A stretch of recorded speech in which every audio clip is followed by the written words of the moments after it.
and welcome back to the channel. Welcome to a beer that I already absolutely adore and a new beer that should be even better.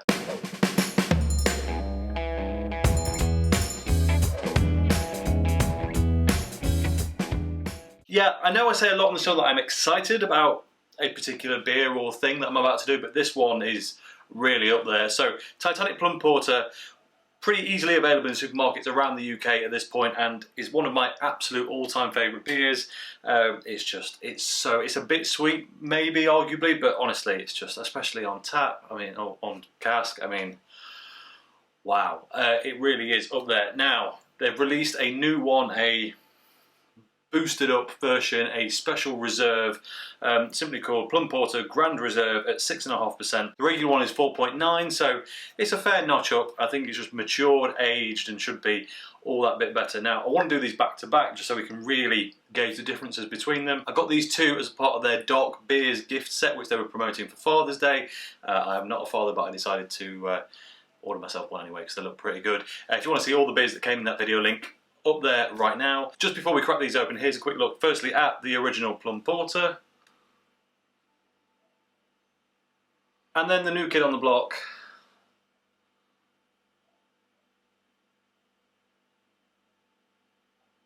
the Plum Porter Grand Reserve. So I'm going to use different glasses because they're kind of different styles, different volumes, so but both black isle glasses, that way round.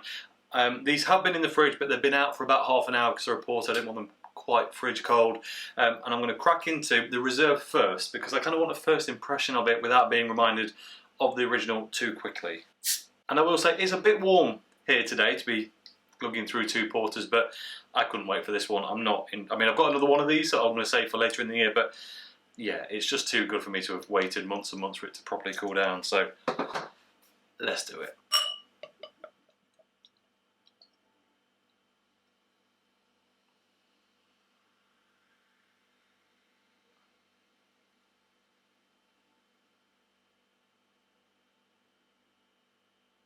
That looks class, doesn't it? Let's be honest, that absolutely looks like a thing of beauty. Is there any light bleed from it? It's a porter, not a stout, so in theory, we should probably see, yeah, there's a tiny bit of red just at the bottom of the glass, kind of from here downwards, once you look through it through that side, which is, as expected, cream coloured, close foam, small head.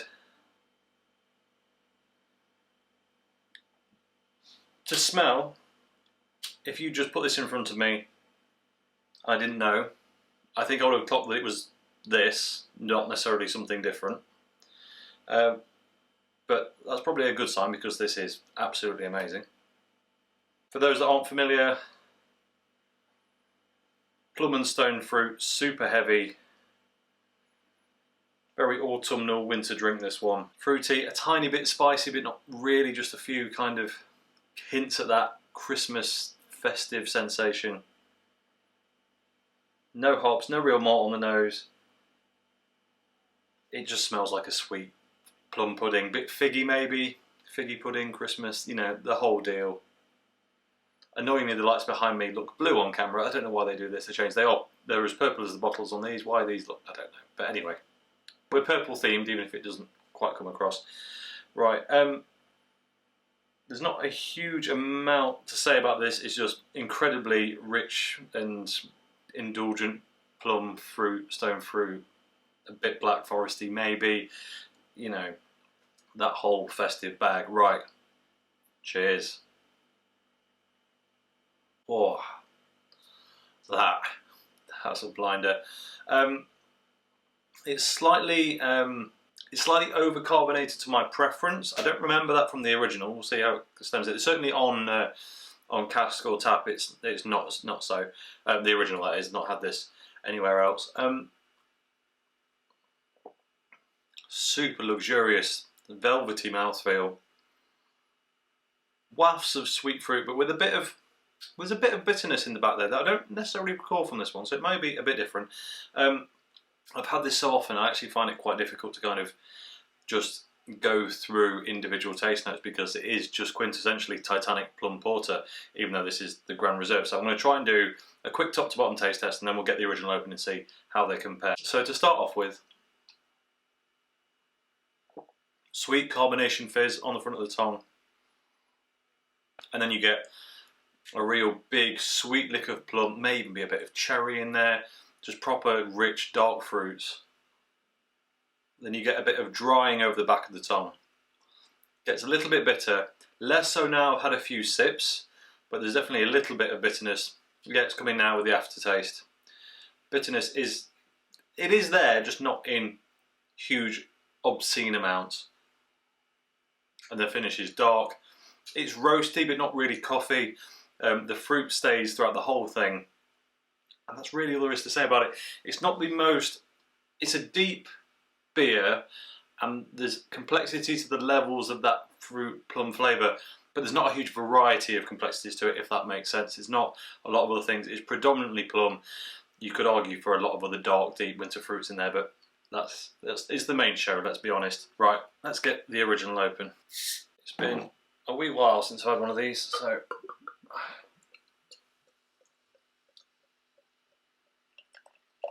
it being a bigger bottle and a pint glass, we can get it a bit livelier, get some of the carbonation out on the pour, which is probably where that where the reserve suffered. Obviously, nowhere near as much head on it as a result, so it's be a bit more dainty with it.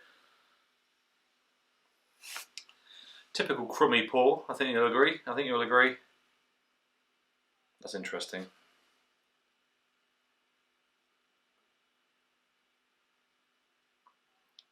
The bottles, the original smells fruitier and a bit airier. This one smells a bit more kind of caramelised and deeper on the fruit. Right then, on the nose, yeah, it's alarming how that smell, as I recall this smelling, but actually in reality this smells much less intense. It's much more open, a bit more vanilla coming through. Yeah, that's suddenly much deeper, more syrupy, more boozy on the nose now in comparison. It has been sat out for a bit, which, you know, the alcohol's probably been released a bit more, but this smells quite watered down now in comparison. But otherwise, the flavour profiles are very similar, except, as I say, it feels like there's a bit of more subtle sweetness, vanilla, that kind of thing in the aroma on this. Right, let's get into it. Cheers. And it very much carries through into the taste. Just before I talk about that, I have realised that, obviously we talked about the kind of the colour on this one. I don't think it will come across all that well on camera. No, it looks very dark on there. Oh, you can see it on the bottom there. This one is, when you hold it up to the light, actually it is much lighter. You get red rippling all the way down the whole thing, whereas with the reserve it was kind of only halfway or a bit less even. But taste-wise, it's sweeter, actually. This, if you think this is too sweet but you enjoy it, that might be the one to go. It's weird. This is more syrupy, yet somehow this is more obviously sweet. A bit more, I don't know, just a bit more ripe fruit, whereas this is a bit more mature, a bit more subtle in that area. Both blinding beers though. The carbonation has gone out of this. I think that was more down to the pour than anything else. So once we've drank a bit more of this one, swill it around in the glass a bit, try and get that to leave, and hopefully they'll kind of be matching up. Top to bottom taste test on this one. Same as with that one. Sweet on the front of the tongue, but no carbonation spike, because the carbonation is just that much less in this instance. Whether that's an actual difference or just the pouring technique, I'm not sure. It does go sweeter, but there's just this vanilla note carrying on that isn't really present in this. Come back to here. Swirl you around a bit, try and release some of that carbonated energy that's going on in there. Yeah, in comparison now this smells much richer, much more. This has been one of those things that most people can't relate to, and to be honest, it's been years and years since I've had it, but I once went to Italy years ago and stayed in a hotel, and the staff at the hotel, it was a small family-run hotel, and the staff at the hotel were always very, very accommodating and would want to give you kind of free espresso shots every time you walk past, just like as a nice thing to do, because it didn't cost them much money and it was just, you know, made your experience there all the better. And one day he said, "Would you like to try this balsamic vinegar?" Which is the strangest thing anyone has ever said to me in a hotel. I was like, "Of course I don't want to try some vinegar at the side of a hotel reception. What are you talking about?" He said, "No, try it." And well, if you think you've tried balsamic vinegar, you have not, because that stuff was just beyond that. You could have eaten that with a spoon. Like, it was thick, it was creamy, and it's kind of the same deal. That just that long aging process. You've seen it in whiskies, young whiskies versus old whiskey. That old whiskey is just deeper, darker. It's not necessarily more flavourful in its range of flavours, and that's certainly true here. This has, I think, a bigger range of flavour, but this is concentrated in that flavour that remains, and it's just so many levels of that plum stone fruit thing. And now some of the carbonation has gone in there.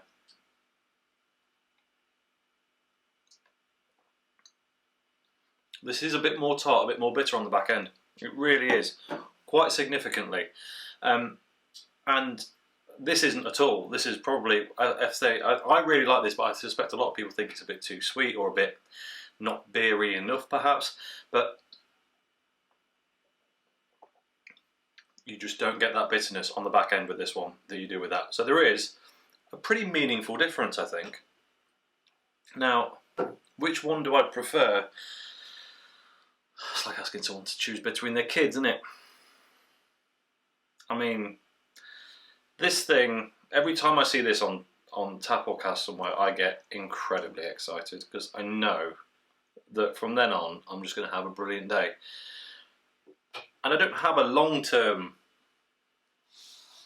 knowledge of this beer. I mean, the amount of time I've known this beer is the amount of time you've been watching this video, allowing about 30 seconds to be editing out things where I've stumbled and said the wrong thing. So, you know, it's still new to me, and it's very familiar because it is based off this.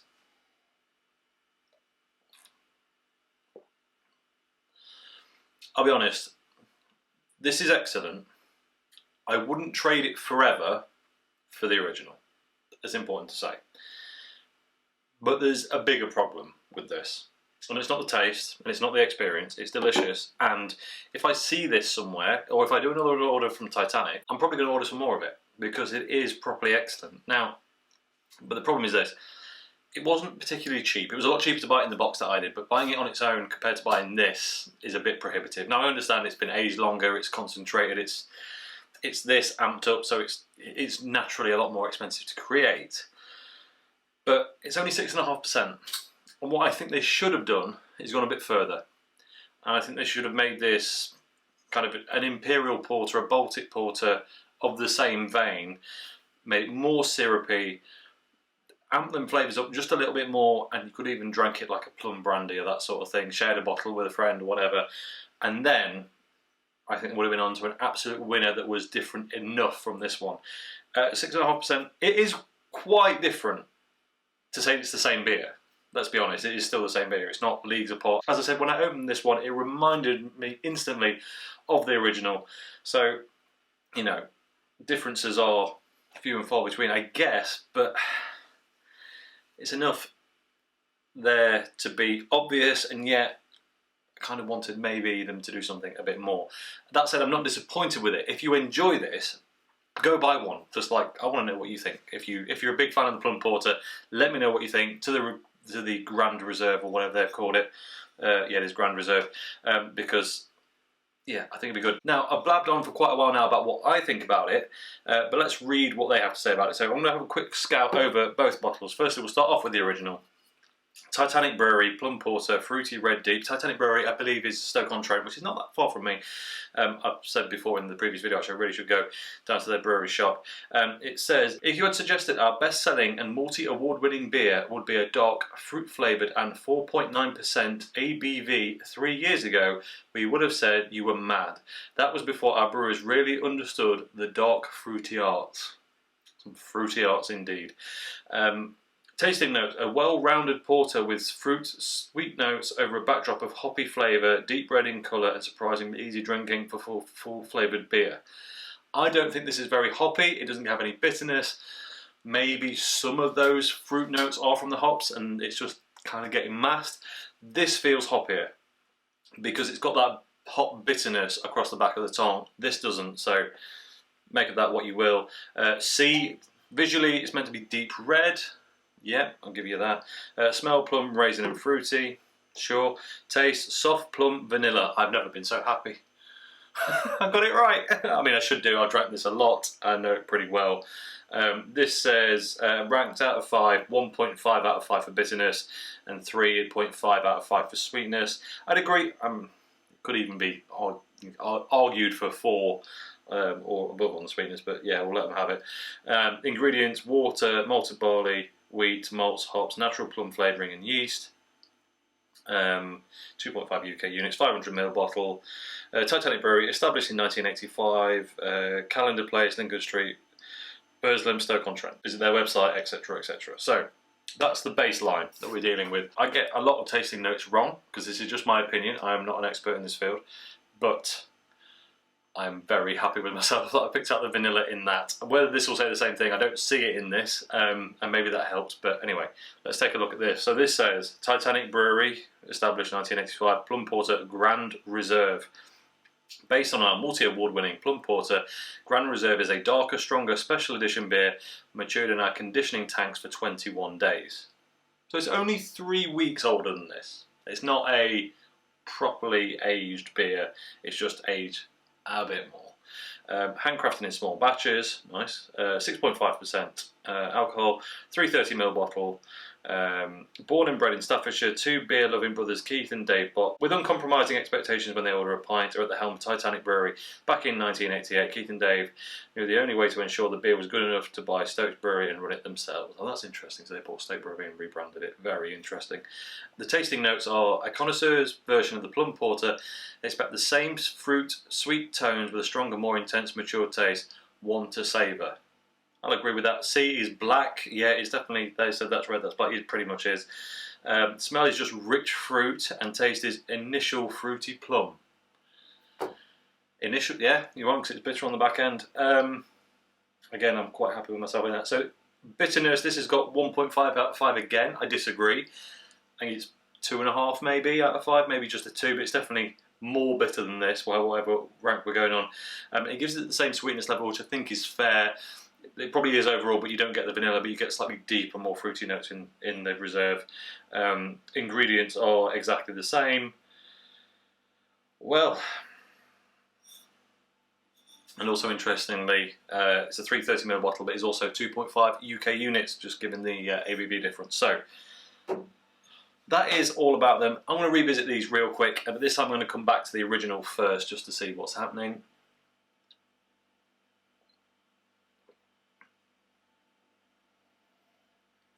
It really is a fabulous beer, that. I have a problem with this, where once I re-remind myself of how good it is, I go out and buy a lot of it, and then go, I need to stop drinking that because, well, it's probably quite calorific and very easy to drink. So I have to be a bit careful, especially when trying to review other beers as well. So there's a good chance I'll be hitting up my local Morrison's and buying quite a few bottles of this later in the week. But anyhow, it is brilliant. The aroma hasn't changed at all. The taste is very consistent. Vanilla may be popping up even more now, but I'm not entirely sure that's the case. But that's just my gut instinct. And on the reserve, the longer this stays open, the deeper it comes, the more brandy-esque it becomes. There's definitely brandy is the way it's going, in that sweet, rich syrupiness. A bit less bitter now, possibly, now it's been open, but overall, pretty much as it was when we started.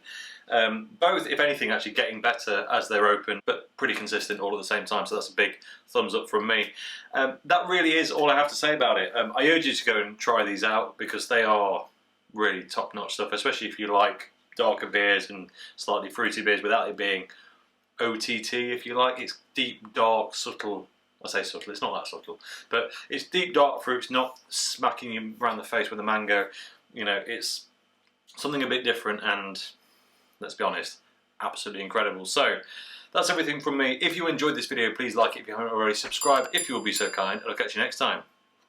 Cheers.